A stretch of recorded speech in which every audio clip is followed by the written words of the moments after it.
Hola chicos, buenas noches, ¿qué tal? ¿Cómo están todos? Espero que se encuentren muy bien. Bueno, vamos a hacer una clase más de fisiopatología. En este día vamos a tratar el tema del lupus eritematoso sistémico y el síndrome antifosfolipídico, ¿no? Esta ponencia va a estar a cargo de nuestra compañera, la universitaria Suriel Campos Escalante. Ella es estudiante de medicina humana del quinto año de la Universidad Científica del Sur. Bueno, pertenece también al tercio superior y ella es coautora del artículo de investigación Miocarditis por SARS-CoV-2, una breve revisión, ¿no? También es investigadora nuestra ponente. Bueno, ha estado rotando en el Hospital 2 de Mayo, el Hospital Nacional Arzobispo Loaiza y el Hospital Nacional Guillermo Almenara. Entonces, dicho esto, el día de hoy yo voy a moderar su ponencia. Entonces, Suriel, puedes iniciar. Muchas gracias, buenas noches a todos. Vamos a iniciar, el tema es lupus y síndrome antifosfolipídico. Muy bien. Entonces, ese es el contenido de la exposición del día de hoy.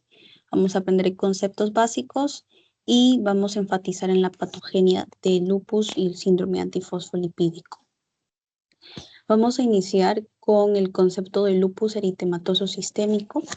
Esta es una enfermedad autoinmune y de afectación multisistémica, porque va a afectar diferentes órganos, sistema nervioso central, eh, la región mucocutánea, el riñón, los órganos como el corazón, los pulmones y además del sistema hematopoyético. Entonces, la fisiopatología de esta enfermedad va a radicar en la formación de complejos inmunes, y estos complejos inmunes se van a depositar en diferentes órganos del cuerpo, produciendo inflamación crónica. Y estas son fotos de algunas mujeres que tienen lupus.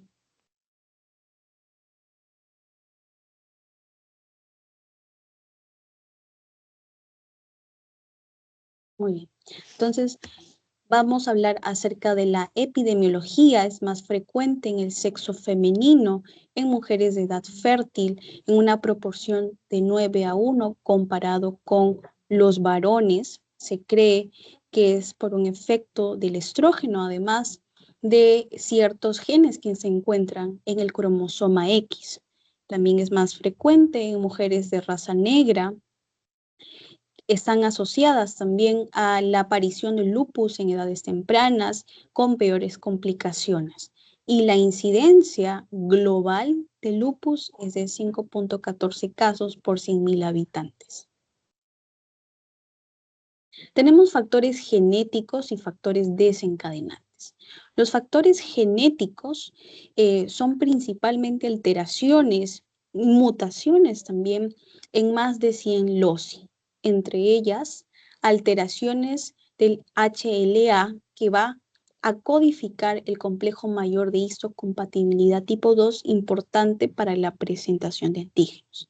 Además, déficit del complemento C2, C4, una hiperactividad de la inmunidad innata, una alteración en las funciones de las células de la inmunidad innata, alteración en la apoptosis, principalmente en la limpieza de los restos de estas células apoptóticas y de la netosis, que es una función de los neutrófilos. Y los desencadenantes van a ser principalmente infecciones como una infección por el virus de Epstein-Barr, exposición a la luz ultravioleta, el consumo de tabaco y de ciertos fármacos, además de la exposición a los estrógenos como los anticonceptivos y también en mujeres en edad fértil. Ahora vamos a hablar acerca de la patogenia de manera general. En primer lugar, va a haber predisposición genética, es decir, este paciente ya tiene alteraciones en los genes mencionados. Además, ha estado expuesta a estos desencadenantes, por ejemplo, infecciones, por ejemplo, consumo de tabaco, de ciertos fármacos, luz ultravioleta, y lo que va a producir esta exposición es que hay una alteración en la limpieza de los restos de una célula apoptótica. Es decir, va a haber mayor cantidad de restos celulares porque no se van a poder limpiar. Estos restos celulares pueden ser ADN, ARN, material genético de las mitocondrias o material genético ARN que se está traduciendo en los ribosomas. Posterior a ello, como no se van a poder limpiar estos restos celulares, van a ser reconocidos por las células presentadoras de antígeno. Estas células van a reconocer estos restos celulares y van a empezar a liberar ciertas citoquinas. Una de ellas es el interferón de tipo 1. El interferón de tipo 1 va a comprender el interferón alfa y el interferón beta. Y tiene un papel muy importante en el lupus. ¿Por qué? Porque su liberación va a predisponer a que hay una regulación, una activación de las células T, de las células B, la producción de los autoanticuerpos y además que haya una disminución de las células T reguladoras. Estas células T reguladoras lo que van a hacer normalmente o naturalmente es que van a controlar la inmunidad, el proceso inflamatorio, el proceso inmune. Pero debido a que se libera interferón de tipo 1, es decir, interferón de tipo alfa e interferón de tipo beta, va a haber una activación de las células T, de las células B, una producción de autoanticuerpos y además que va a haber una disminución de la actividad de las células T reguladoras. Además, se va a liberar el BAF. El BAF es un factor que activa a las células B. O sea, va a permitir que haya mayor cantidad de células B activadas. Entonces, continuamos con este diagrama. Entonces, estos restos apoptóticos que no han sido correctamente limpiados van a ser reconocidos por la célula presentadora de antígenos. La célula presentadora de antígenos va a liberar interferón de tipo 1. El interferón de tipo 1 va a reclutar células T, células B, y va a disminuir la actividad de las células T reguladoras. Además, se libera el BAF, es decir, que va a haber una sobreactivación de las células B. Este BAF no solamente las va a sobreactivar, sino que va a permitir que puedan sobrevivir por mucho más tiempo. La célula presentadora de antígeno le presenta el antígeno a la célula T. La célula T activa además a la célula B. Esta célula B se convierte en una célula plasmática. Aquí menciona una célula plasmática de larga vida. ¿Por qué? Porque ha sido activado el BAF, además del interferón de tipo 1. Además es activada por la célula T. Además es activada por los mismos antígenos. Es decir, hay muchas vías por las que se va a activar la célula B. Se va a activar por el interferón de tipo 1, se va a activar por el BAF, se va a activar por la T regulada, por la célula T. Se va a activar por los mismos antígenos, entonces esta que va a estar más activada se va a convertir en una célula plasmática y va a producir autoanticuerpos contra el ADN, contra el ARN de esta célula sana y normal. Y acá hay otro importante suceso, y es que estos neutrófilos, al no poder limpiar los restos celulares, van a empezar a liberar NETs. Estos NETs son, el neutrófilo al querer controlar los restos de esta célula apoptótica y al no poder hacerlo, lo que va a suceder es que se va a suicidar. Va a programar su muerte, va a reconformar su citoesqueleto y este va a ser liberado como fibras de actina. y estas fibras de actina van a atrapar a estos restos de la célula y por lo tanto van a permanecer expuestas al exterior, a la intemperie. Esto va a permitir que sigan siendo reconocidas por las células presentadoras de antígeno y también por las células B. Entonces, es así como se perpetúa este proceso autoinmune, porque no se pueden limpiar correctamente los restos celulares. Estos restos celulares son presentados o son reconocidos por las células presentadoras de antígeno que activan a las células T. Las células T activan a las células B. Además, las células B son activadas por el interferón de tipo 1 y por el BAF. Y además, estas células B por su propia cuenta van a reconocer a estos antígenos a través de los NETs, porque los NETs van a permitir que estos restos celulares se mantengan durante mayor tiempo en el exterior. Van a ser reconocidas, las células B se convierten en células plasmáticas, las células plasmáticas van a crear y van a liberar estos autoanticuerpos. Entonces se van a formar complejos autoinmunes o inmunocomplejos. Y estos inmunocomplejos van a constar del anticuerpo que es de color verde y el antígeno que es de color amarillo. Entonces vamos a ver la patogenia de mejor manera como está en su artículo. Tenemos desencadenantes, hemos visto desencadenantes ambientales. Además, el paciente tiene susceptibilidad genética. Va a haber una alteración en la apoptosis, una alteración en la regulación del sistema inmune, en las células T, en las células B, y de esta manera se va a comportar el sistema inmune innato y el sistema inmune adaptativo.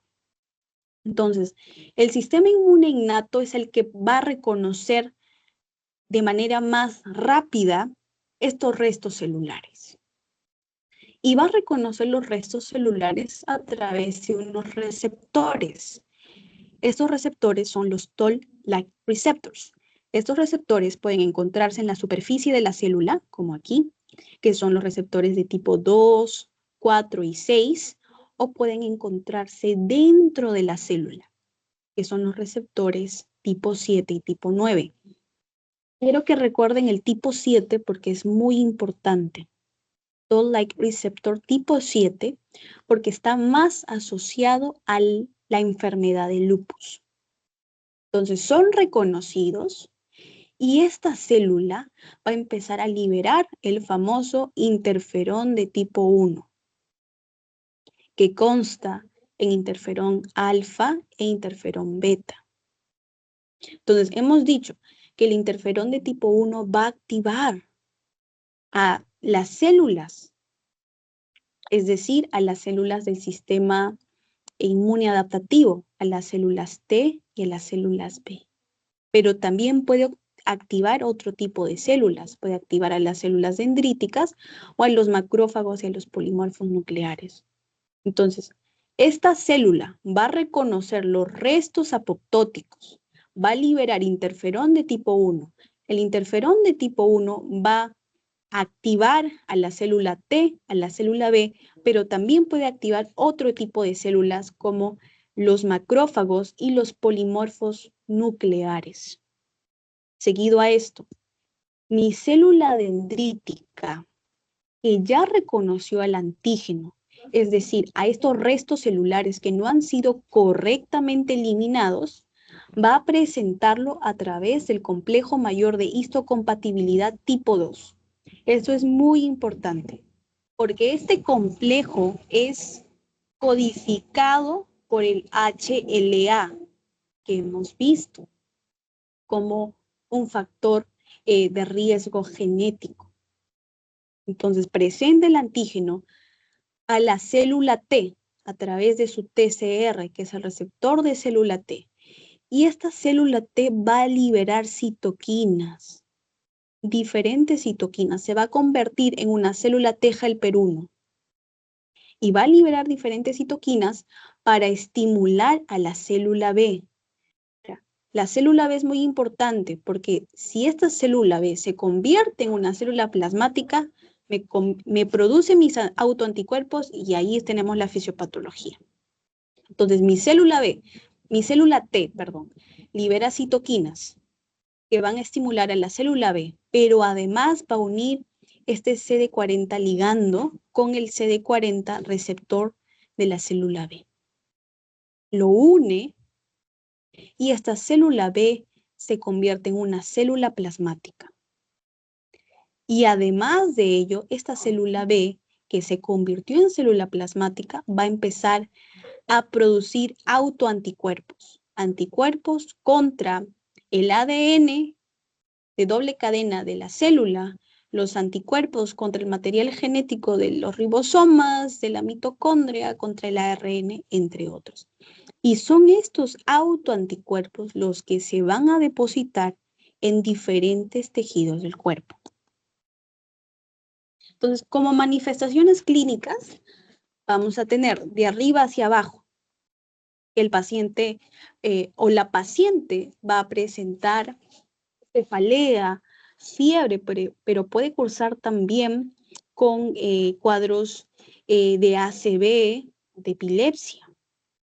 Seguimos bajando, va a haber alteraciones de la piel, en su gran mayoría, por ejemplo, el famoso rash malar en alas de mariposa. Las alteraciones de la piel también pueden comprometer la región cervical y parte de la región torácica. La paciente puede presentar alopecia, pérdida del cabello y también estas llagas o alteraciones de la piel que se llaman discoides, tienen una forma discoide. La paciente va a presentar también o puede cursar con pleuritis, con efusión pleural, es decir, que haya líquido en la pleura, o pericarditis, efusión pericárdica, que haya líquido en la cavidad pericárdica, a eso se le llama serositis. Puede presentar también alteración renal, nefritis lúpica, y la alteración renal también me va a predisponer a que mi paciente tenga hipertensión. Va a elevarse la presión arterial.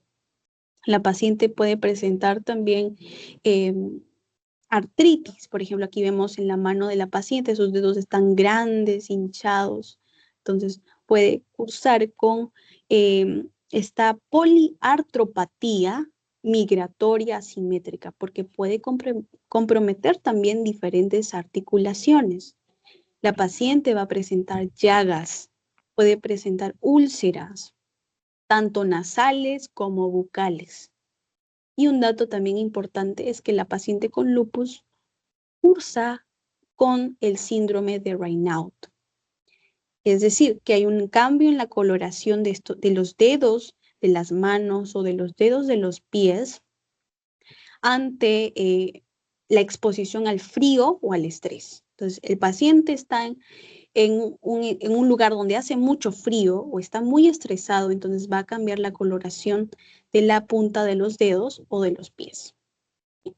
Y finalmente pueden haber también alteraciones en la sangre, por ejemplo, la anemia hemolítica o trombocitopenia, entre otros. Entonces vemos que es una afectación multisistémica porque me está afectando muchos órganos. ¿Y qué exactamente me está afectando los órganos? Es la deposición o que se deposite estos complejos autoinmunes. Estos complejos autoinmunes constan del anticuerpo con el antígeno. Estos complejos se van a depositar en diferentes órganos y me van a producir las manifestaciones clínicas de las que hemos hablado. Muy bien. Como diagnóstico, tenemos diferentes criterios diagnósticos. Este es el EULAR 2019.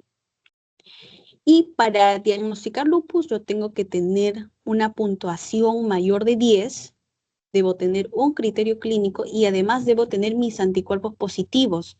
Si yo no tengo el ANA positivo, entonces no tengo lupus, por más que tenga los síntomas. Yo tengo que tener estos anticuerpos. ¿Y qué es el ANA? Los anticuerpos antinucleares.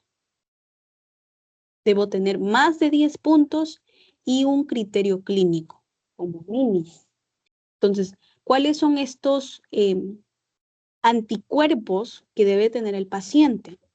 El paciente debe tener los anticuerpos anti-ADN de doble cadena y los anticuerpos anti-Smith, porque son los más específicos. Eso tienen que recordar.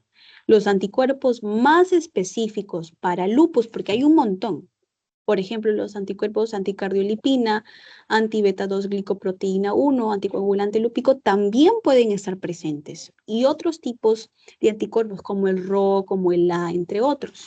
Pero los más específicos son los anticuerpos anti-ADN de doble cadena, o sea, anticuerpos que están en contra del ADN bicatenario y los anticuerpos anti-Smith. Además de cumplir un criterio clínico y tener en total más de 10 puntos. Hemos visto que puede cursar con fiebre, con alteraciones en la sangre, alteraciones neuropsiquiátricas mucocutáneas, por ejemplo, la alopecia, úlceras orales, serositis, afectación articular y también alteraciones renales, por ejemplo, proteinuria y la presencia de nefritis lúpica que podemos diagnosticar con una biopsia. Entonces, eso sería todo en cuanto a lupus. Ahora vamos a hablar sobre el síndrome antifosfolipídico. Vamos a también resaltar lo más importante. Muy bien, entonces, el síndrome antifosfolipídico es una enfermedad autoinmune. Está causado también por autoanticuerpos dirigidos contra complejo de proteínas fosfolípidos. Entonces, esta enfermedad se produce porque ya hay autoanticuerpos en la sangre. El paciente ya tiene los autoanticuerpos en su sangre y estos autoanticuerpos van a ir contra los fosfolípidos que se encuentran dentro del cuerpo. Y estos fosfolípidos son principalmente la cardiolipina, la beta-2 glicoproteína 1 y el anticoagulante lúpico. Entonces, esta es una enfermedad autoinmune causada por autoanticuerpos contra fosfolípidos que se encuentran normalmente y naturalmente en el cuerpo. Cardiolipina, porque este es el anticuerpo. El anticuerpo que se forma es el anticuerpo anticardiolipina. Anticuerpo anti-beta-2 glicoproteína y el anticuerpo contra el anticoagulante lúpico. Es primario si se presenta esta enfermedad de manera natural, espontánea. Y es secundario si se presenta con otra enfermedad o a causa de otra enfermedad, por ejemplo, que se presente junto o a causa de lupus, un 30-40%. Entonces, síndrome antifosfolipídico. Hay anticuerpos que atacan los fosfolípidos. Puede ser primario cuando se presenta de manera espontánea sin ninguna otra enfermedad o secundario cuando se presenta con otra enfermedad, principalmente el lupus. Aproximadamente el 1 al 5% de la población en general tiene síndrome antifosfolipídico. Es frecuente también en mujeres, en una proporción de 3-1, y en la edad de 20 a 50 años, o sea, en mujeres jóvenes. Entre los factores de riesgo vamos a tener las enfermedades autoinmunes, porque el síndrome antifosfolipídico, si es secundario, se puede acompañar de enfermedades autoinmunes, pero también puede ser desencadenado o puede acompañarse por infecciones. Por ejemplo, el virus de la hepatitis C, una infección por el virus de la hepatitis C o una infección por VIH. Bien. Ahora vamos a hablar de la patogenia. Voy a tratar de ampliar un poquito. A ver aquí. Ya. Entonces, la patogenia se clasifica en un primer golpe y en un segundo golpe. Así se llama. Primer golpe y segundo golpe.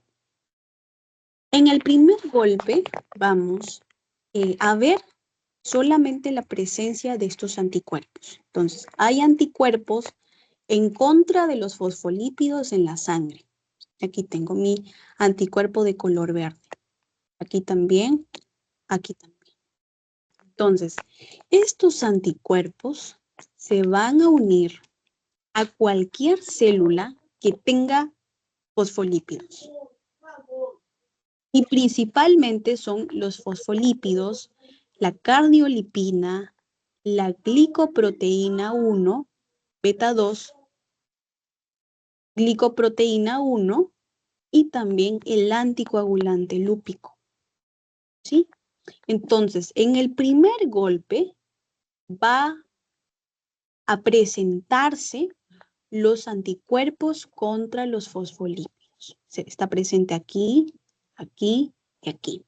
Puede unirse a las células endoteliales, puede unirse a los monocitos, puede unirse a las plaquetas. Estos anticuerpos antifosfolipídicos pueden unirse a cualquier célula que contengan los lípidos mencionados. Muy bien, entonces vamos a ver acá un ejemplo. Aquí tenemos el anticuerpo. Este es el anticuerpo en contra del fosfolípido. Y este es el fosfolípido, que está redondito. Este fosfolípido se llama beta 2 glicoproteína 1 y es el más frecuente, el que vamos a encontrar en mayor frecuencia en la patogenia, a la que los anticuerpos se van a unir con mayor frecuencia. Entonces, el anticuerpo antifosfolípido se une al fosfolípido. El fosfolípido es la beta 2 glicoproteína 1. Se une y mira cómo va a cambiar de forma. Mi fosfolípido, que era como un circulito, ahora cambió de forma. Se va a dimerizar. Y la unión del anticuerpo con el fosfolípido me va a activar diferentes vías dentro de la célula. Este anticuerpo con el fosfolípido además puede unirse a diferentes receptores, a diferentes proteínas, por ejemplo, a los Toll-like receptors que se encuentran en la superficie de la célula, a la annexina tipo 2, A2, y a esta proteína, este receptor LRP8. Se une el anticuerpo con el fosfolípido. Además, el fosfolípido puede estar directamente adherido a la superficie de la célula o puede estar unido a otras proteínas. Me va a activar diferentes cascadas, por ejemplo, del factor NF-kappa beta, las MAP quinasas. Y lo que va a suceder es que se van a empezar a liberar ciertos factores que van a permitir que haya un estado proinflamatorio y protrombótico. Proinflamatorio y protrombótico. Cuando se activa el estado proinflamatorio y protrombótico, lo que voy a tener es un estado procoagulante. Es decir, la activación que va a producir la unión del anticuerpo con el fosfolípido va a provocar un estado proinflamatorio y protrombótico. Entonces, viene el segundo golpe. El segundo golpe es que se va a activar diferentes vías, entre ellas la vía intrínseca de la coagulación, y van a permitir que se forme un trombo. Se va a formar un trombo porque ya tengo un estado procoagulante, un estado proinflamatorio y protrombótico. Este es el segundo golpe. El segundo golpe consiste en el que van a cambiar ciertas características. Por ejemplo, en este caso, dentro del vaso sanguíneo, que me van a permitir que se formen los trombos con mayor facilidad. Ahora vamos a verlo en la imagen más grande. Entonces, aquí tengo mi anticuerpo. Este es el anticuerpo antifosfolípido.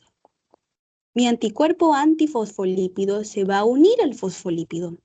Este fosfolípido es la beta-2-glicoproteína 1. Ahora, esto va a permitir que se activen muchas vías y cascadas de señalización, ¿verdad? Y esto que me va a permitir que al exterior de la célula se liberen ciertas moléculas de adhesión. Por ejemplo, estas moléculas de adhesión se empiezan a expresar en el exterior de la célula. Esta es una célula endotelial. Por ejemplo, el ICAN1, el BCAN1, la E-selectina, además del factor tisular. ¿Esto qué me va a permitir? Si ahora el factor tisular se está expresando en el exterior de la célula, esto me va a permitir que pueda activarse la cascada de coagulación, sobre todo de la vía intrínseca. Y estas células de adhesión lo que me van a permitir es que se adhieran células inmunes. Se empiezan a adherir las células inmunes y vamos a poder fomentar un estado proinflamatorio. ¿Por qué? Porque además de que estos anticuerpos se puedan unir a estos fosfolípidos de las células endoteliales, también se pueden unir a las plaquetas. Y las plaquetas comienzan a agregarse. Ahora ya no voy a tener muchas plaquetas que me funcionen en la sangre porque están agregadas. Es por eso que el paciente con síndrome antifosfolipídico, al haber una depresión de las plaquetas, puede también sangrar, puede también tener una hemorragia. Así como puede formar un trombo, puede también tener una hemorragia, porque hay depresión de plaquetas.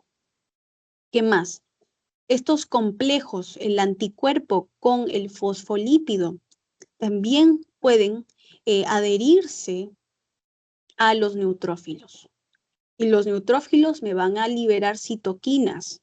Entonces están ayudando a que el estado inflamatorio progrese. Como mi neutrófilo está liberando citoquinas, entonces va a contribuir al estado proinflamatorio. Ahora, el anticuerpo se une a la beta-2-glicoproteína que está presente en el monocito. Entonces, mi monocito también va a empezar a liberar citoquinas, quimiosinas, y entonces va a ayudar, va a contribuir al estado proinflamatorio. ¿Qué más va a suceder? Que mi neutrófilo, al igual que vimos en lupus, mi neutrófilo, al querer contribuir al cese, ¿no?, de esta formación de este estado procoagulante, ¿verdad? Porque se están formando trombos, va a suicidarse. Se suicida mi neutrófilo y va a empezar a liberar las NETs. Estas NETs. Va a cambiar la formación de su citoesqueleto, va a liberar desde el núcleo las NETs para poder controlar, ¿verdad? Porque mi neutrófilo piensa que hay una bacteria, que hay un patógeno, entonces va a querer controlar el factor tisular que se está produciendo en mayor cantidad y la trombina, ¿no?, que es parte también de la vía, de la cascada de la coagulación. ¿Qué más va a suceder? Mi monocito libera citoquinas, mi neutrófilo libera citoquinas. Entonces, esto va a aumentar el estado inflamatorio dentro de este vaso sanguíneo. Pero sucede algo más, y es que el anticuerpo va a permitir la activación del complemento, ¿verdad? La activación de y la agrupación de estas proteínas del complemento que finalmente van a terminar en la destrucción de la célula. Se va a destruir la célula a través del complejo de ataque de membrana, va a haber daño celular y este daño celular también va a perpetuar el proceso de trombosis, porque si hay una alteración en una célula, si hay un daño celular, el cuerpo va a tratar de repararlo y para repararlo va a producir un trombo. Entonces, a causa de estos procesos ya mencionados, pueden suceder dos cosas. Trombosis, es decir, la formación de un trombo, de un tapón plaquetario, ¿no? Que está formado por eh, glóbulos rojos, por plaquetas, por fibrina, por el material de la netosis del neutrófilo y también por estos anticuerpos antifosfolipídicos. O también puede haber una vasculopatía, es decir, que debido a que el anticuerpo se une con el fosfolípido y activa diferentes vías, en este caso la vía PI3K, AKT y mTOR, va a haber una proliferación celular. Entonces las células empiezan a proliferar y van a dejar un menor espacio, es decir, que va a reducir la luz del vaso sanguíneo. Entonces, lo principal que me puede producir el síndrome antifosfolipídico es una trombosis y es una vasculopatía. Muy bien, vamos a continuar. Ya estamos terminando. Ahora, en las manifestaciones clínicas, vamos a ampliar un poquito, vamos a tener todo lo que me pueda producir una trombosis. Es decir, este trombo puede producirse en diferentes partes del cuerpo. Y si, por ejemplo, este trombo se encuentra en la arteria o en la vena retiniana, me va a producir ceguera, porque va a ocluir la arteria o la vena retiniana. Si, por ejemplo, este trombo se encuentra en cerebro y me obstruye una arteria cerebral, voy a tener un ASB. Voy a tener, por ejemplo, también epilepsia o demencia vascular, porque se está ocluyendo un vaso sanguíneo. Puede ser arteria, puede ser vena. Si, por ejemplo, este trombo me ocluye las arterias pulmonares, voy a tener hipertensión pulmonar. Puede también haber una afectación de las válvulas cardíacas. Además, ¿qué puede suceder también? Que estos trombos se formen en las venas profundas. Entonces voy a tener trombosis venosa profunda. ¿Qué más puedo tener? Puede haber la formación de úlceras. Pero principalmente quiero que recuerden que el síndrome antifosfolipídico produce trombos o promueve la formación de trombos. Entonces voy a tener una trombosis venosa profunda. Puede ser, la trombosis puede ser arterial o venosa. ¿Qué más puedo tener? Abortos, van a haber alteraciones en la formación del feto debido a que no se va a poder implantar bien. Va a haber problemas en la coagulación, en la sangre, entonces es posible que se produzca un aborto. Trombocitopenia, ¿por qué? Porque va a haber una depresión de plaquetas, porque estos anticuerpos van a unirse a las plaquetas, estas plaquetas se van a agregar y las plaquetas ya no van a estar dispuestas a cumplir su función porque están siendo utilizadas. El paciente con síndrome antifosfolipídico tiene lívidos reticulares, puede tener úlceras crónicas, migraña, entre otros. Muy bien. Y para el diagnóstico finalmente tenemos los criterios de laboratorio. Por ejemplo, el paciente debe tener uno de estos tres anticuerpos o el anticuerpo anticardiolipina o el anticuerpo beta-2 glicoproteína o el anticuerpo contra el anticoagulante lúpico. Pero tiene que tener uno de los tres autoanticuerpos, seguido de trombosis. Debe tener trombosis o trombosis arterial o trombosis venosa o trombosis de vasos pequeños. Y si el paciente por alguna razón no tiene trombosis, entonces va a tener alteraciones en el embarazo. Es decir, que va a haber un aborto espontáneo. Si el paciente, por ejemplo, si el feto es menor de 10 semanas o mayor de 10 semanas. O tal vez un nacimiento prematuro, menor de 34 semanas de gestación por eclampsia o preeclampsia. Entonces, tiene que tener sí o sí los criterios de laboratorio. O tiene que tener uno de estos 3 autoanticuerpos más la trombosis o más las alteraciones en el embarazo. Y de esa manera podemos diagnosticar lupus. Estas son las conclusiones. Bueno, el lupus es una enfermedad autoinmune crónica donde el sistema inmune va a atacar a los tejidos y órganos propios del cuerpo. Esa patogenia involucra la producción de autoanticuerpos antinucleares, los ANA, y principalmente los anticuerpos contra el ADN de doble cadena y los anticuerpos anti-Smith. Y el síndrome antifosfolipídico es también un trastorno autoinmune. Se caracteriza por la presencia de anticuerpos antifosfolípidos, anticardiolipina, anticoagulante lúpico y también anti-beta-2 glicoproteína 1. Van a interferir con la coagulación sanguínea, aumentando el riesgo de trombosis. Es muy importante que se acuerden. Síndrome antifosfolipídico, trombosis.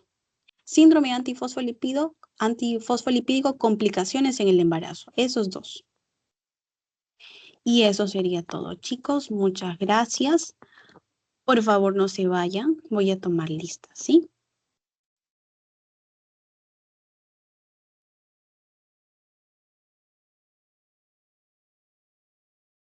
Espero que hayan comprendido todo. Si tienen alguna pregunta, lo pueden hacer por el chat o por audio. Muy bien, chicos. Entonces voy a tomar asistencia. Por favor, dicen presente o levantan su manito. Pero mejor digan presente, por favor, no veo sus manitos. Mía Consuelo Jacqueline Álvarez.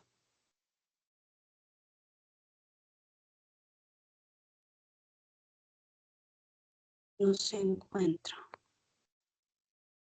Miriam Yasmín Huaraca Rodríguez. Presente. Muchas gracias. Anderson Pelé Galvez Olivas.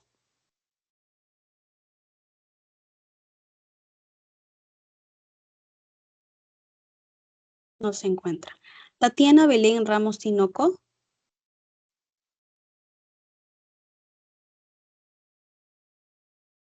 Listo, ya te vi. Gracias. Patricia Parquihuiza.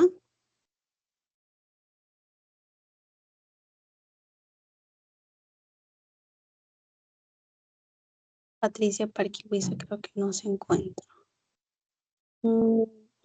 Ya. Karen Melisa Ramírez Guaña.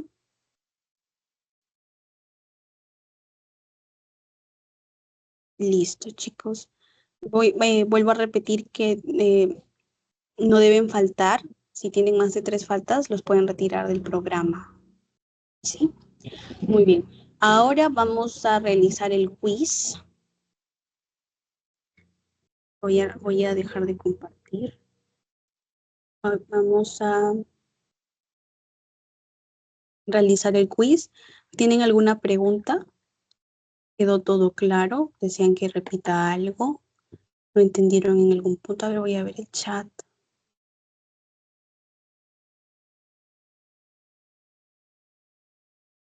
Yo tengo una pregunta. A ver, dime. ¿Qué se podría decir que es lo más importante en el segundo golpe? No lo comprendí mucho.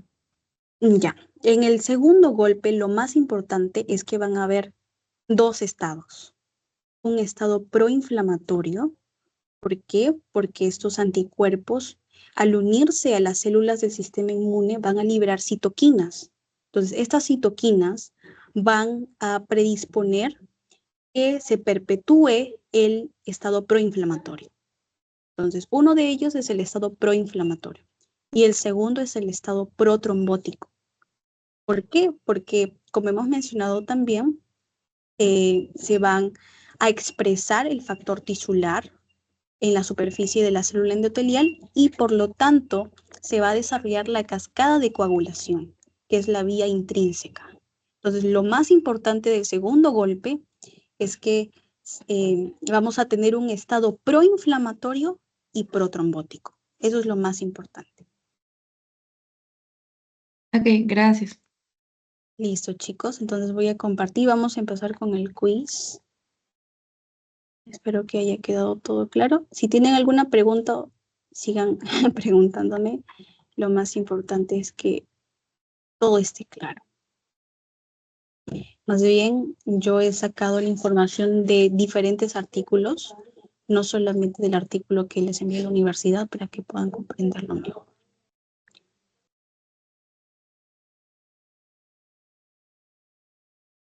El quiz tiene 5 preguntas.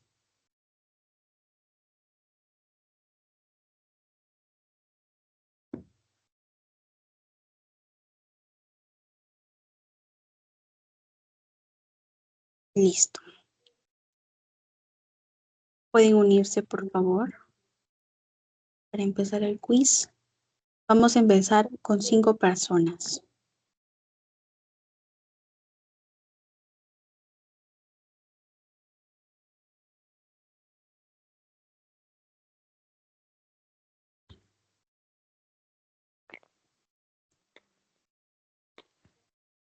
Disculpa, ¿le podrías hacer zoom al QR, por favor? Sí, ya lo envié también por el link por el chat. A ver, a ver, a ver.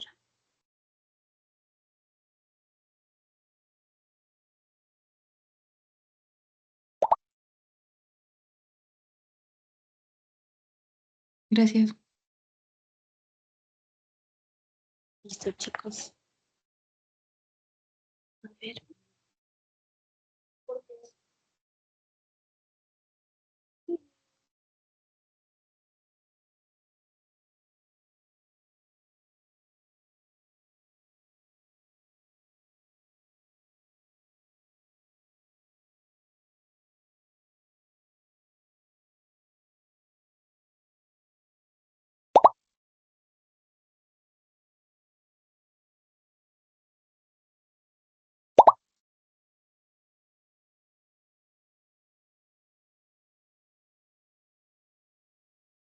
Listo, chicos, empezamos con 2 más. 2 más, por favor. Lo ideal sería que se unan todos para que puedan reforzar lo aprendido.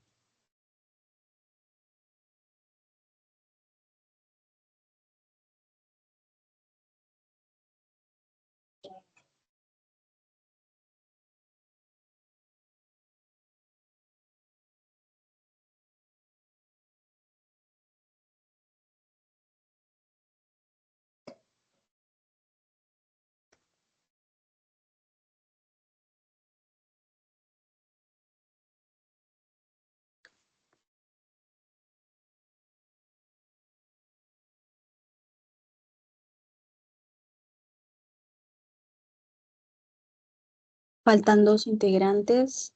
Vamos a darle hasta las 8:30. Son 8:28, 2 minutos.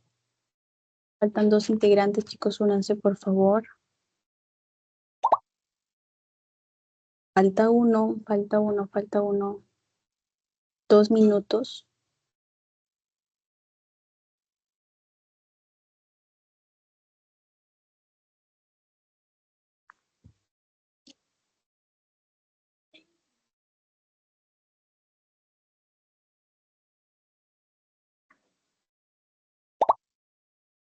Listo, empezamos entonces.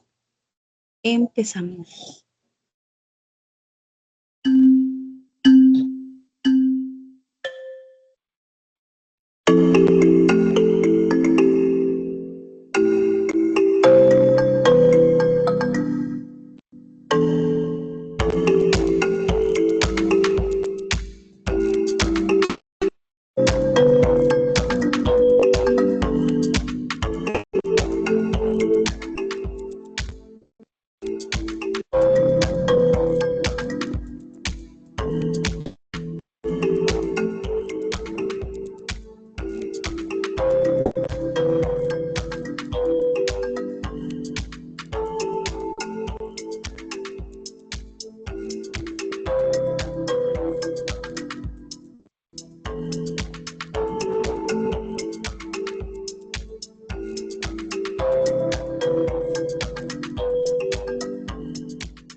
Liz.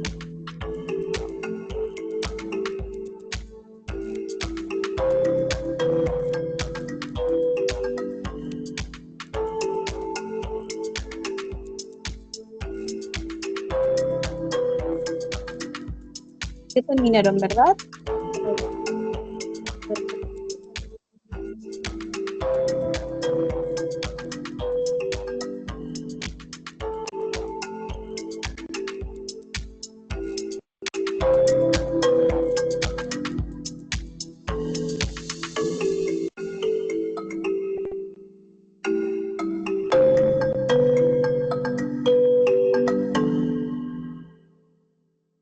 Listo, vamos a terminar.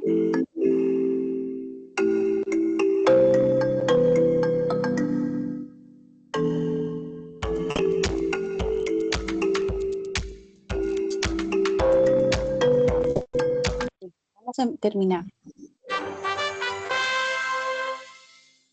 Felicitaciones, chicos, a Diálisis, a Pau, a Tomatito Cherry. Bien, chicos.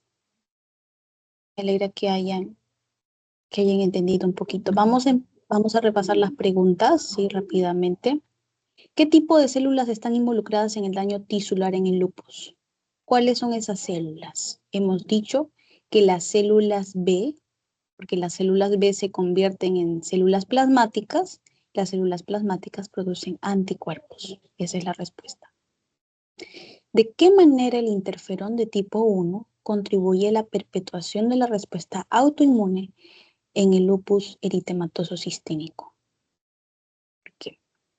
¿Por qué? Porque potencia la activación de las células T y B y promueve la producción de autoanticuerpos. Por eso el interferón de tipo 1 es muy importante en el lupus. Siguiente.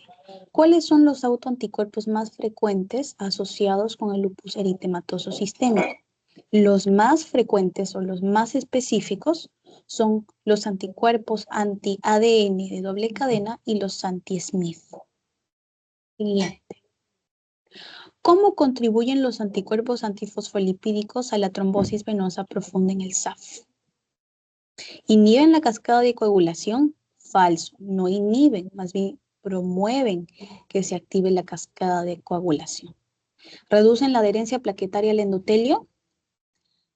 No, más bien depletan las plaquetas. ¿Incrementan la permeabilidad vascular? No, sino activan la cascada de coagulación y promueven la formación de trombos. Esta es la palabra importante. TAF, formación de trombos. Siguiente. ¿Qué tipo de anticuerpos se encuentran comúnmente elevados en el síndrome antifosfolipídico y son responsables de la mayoría de los eventos trombóticos asociados con esta condición? Y son los anticuerpos antifosfolipídicos, anticardiolipina y antibeta 2 glicoproteínas. Los anti-CCP, otra enfermedad. Los antinucleares, lupus. Los anticuerpos DNA de cadena simple, ahí es una pregunta que nos podría engañar. Si no es no, me equivoqué yo. Entonces ADN también son de lupus. Entonces los únicos que son de SAF son la cardiolipina y la beta-2 glicoproteína 1. Muy bien. Eso sería todo, chicos. Muchas gracias por haber venido. Si tienen alguna pregunta también me la pueden realizar por el chat. Cuídense mucho. Eso sería todo, a no ser que tengan alguna pregunta.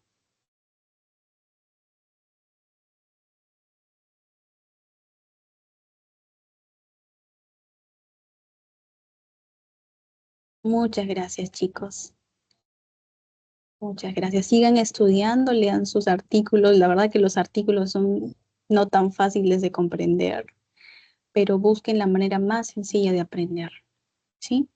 Cuídense mucho. Hasta luego. Muchas gracias, Uriel, por tu ponencia. Estuvo muy completo, didáctico y pues a los chicos también les gustaron, al parecer. Bueno, chicos, cuídense con todos. Eso fue todo por hoy día. Gracias, Uriel. Hasta luego, cuídense.